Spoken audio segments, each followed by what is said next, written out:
अस्सलाम वालेकुम my dear students.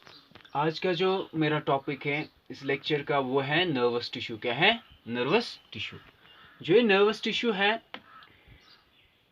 ये मेनली बना हुआ होता है नर्व सेल्स का। किन का बना हुआ होता है? नर्व सेल्स का। It is mainly composed of what? Nerve cells. So जो ये नर्व सेल्स होती है, नर्व सेल्स का जो मेन काम होता है वो रेस्पॉन्स करना होता है एक्सटर्नल स्टिमुलाई को।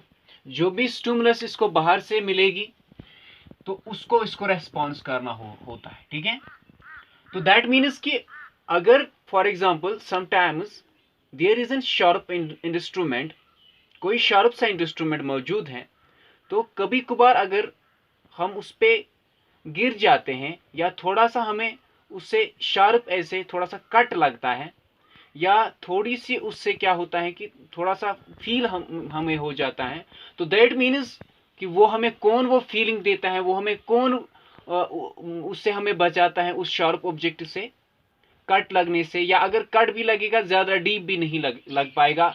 वो सारी चीज़ें जो है वो इसी नर्व सेल्स की वजह से हमें पता चलता है। तो इस तरह से ये इंपॉर्टेंस होती है नर्वस टिश्यू की।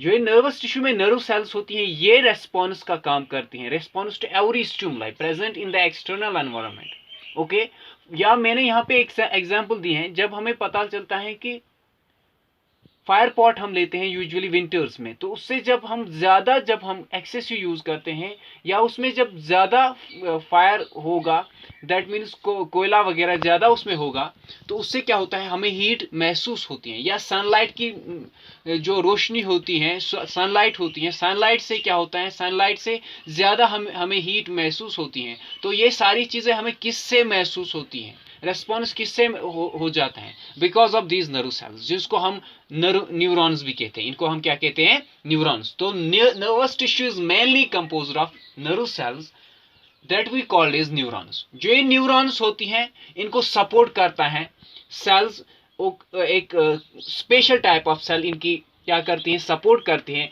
जिनको हम न्यूरोलॉजिया भी कहते हैं। क्या बोलते हैं? न्यूरोलॉजिया, न्यूरोलॉजिया या न्यूरोगैलियल सेल्स भी इनको कहते हैं।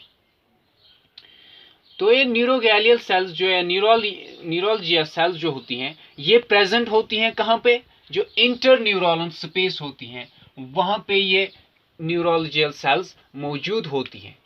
इंटर न्यूरॉनल स्पेसिस में ये मौजूद होती है ये न्यूरोलॉजियल सेल्स। और जो न्यूरॉन्स होती हैं, अब हम न्यूरॉन्स की बात करेंगे। इनके दो मेन फंक्शंस होते हैं।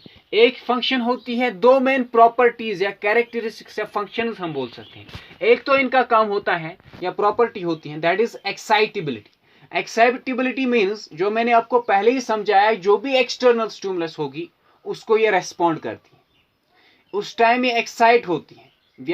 whenever you think about the property of excitability about the neurons, you should notice, you should go through the concept, you should kept in the mind that there is what? There is, we are discussing, or it is carrying you towards external stimuli। तो external stimuli की बात होती है यहाँ पे, जो response करता है towards the external environment। Another is the conductibility. Conductibility means when you conduct something, just like conducting by ourselves, just like these neurons do what? They conduct. ये क्या conduct करती हैं? They are carrying the waves of impulse. They are carrying what? Waves of impulse. जो इसको external stimuli से इसको फिर carry करना होते हैं, जो भी ये वो in the form of waves होती हैं। जो भी ये उसको जो जब इसको रेस्पॉन्स बाहर से मिलता है फिर उसको इंफॉर्मेशन अंदर लानी है टुवर्ड्स द ब्रेन। तो इसके लिए इसको क्या चाहिए? It is in the form of, here in the form of wave, the information is kept in the form of wave, so it carries the waves in the form of impulse। okay, so these are the two properties or characteristics of what? Neuron, excitability and conductibility। next thing is, जो ये neurons होती हैं, neurons की definition की बात करें, ये structural और फंक्शनल यूनिट होता है नर्वस सिस्टम का। जो हमारा नर्वस सिस्टम है, जो मैंने आपके साथ डिस्कस किए सिस्टम्स ऑफ द बॉडी, कितने सिस्टम्स हमारी बॉडी में होते हैं? 11 सिस्टम्स बॉडी में होती हैं। इसी तरह जो इंपॉर्टेंट सिस्टम हमारे बॉडी में होता है that we called as nervous system. जो ये नर्वस सिस्टम होता है, नर्वस सिस्टम में जो न्यूरॉन्स होती हैं, ये स्ट्रक्चरल और फंक्शनल यूनिट होता है नर्वस सिस्टम का। एक तो ये स्ट्रक्चर भी देती है और फंक्शन भी इसी के थ्रू, जो भी फंक्शंस करवानी होगी, जो भी काम करवाने होंगे, वो सारे काम किसके बिना पे होते हैं? Because of these neurons. So जो न्यूरॉन्स होते हैं इसके सेल्स डिवाइड नहीं होते, they never divide. Why they never divide? Because centriole is not present. When there is centriole मौजूद ही नहीं होगा इन सेल्स में, तो क्या होगा? तो डिवीजन नहीं पॉसिबल है। तो इसके बाद एवरेज लाइफ स्पेन की बात करें तो एवरेज लाइफ स्पाइन इनका होता है 100 years. How many years? 100 years इनकी एवरेज लाइफ स्पाइन होती है, लाइफ स्पेन। तो इसके बाद जो इनको क्या कहा जाता है कि ये सबसे बड़ी सेल होती है हमारी बॉडी में। Longest ever cell in the body और longest cell of the human body is which? Neuron is the longest cell of the human body. Keep it in mind. Another thing is neurogalial cells. Why neurogalial cells? Why are they present? What is their importance? Or what is the difference between neurogalial cell and neuron? Neurogalial cell is actually present in central nervous system. Central nervous system में ये मौजूद होती है। और interneuronal spaces, as I discussed it earlier, ये मौजूद होते हैं interneuronal space में भी। इसके अलावा इसकी और एक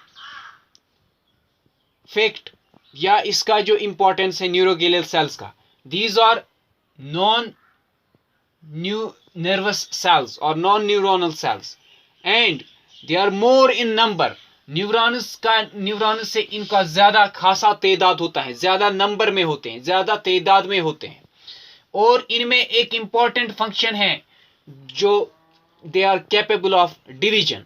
आपने देखा कि न्यूरॉन्स जो हैं they are not capable of division, but here the neurogalial cells are the cells which can divide. और पहले ही मैंने बताया they support the nerve cells, so they provide nourishment. They support by providing what? Nourishment.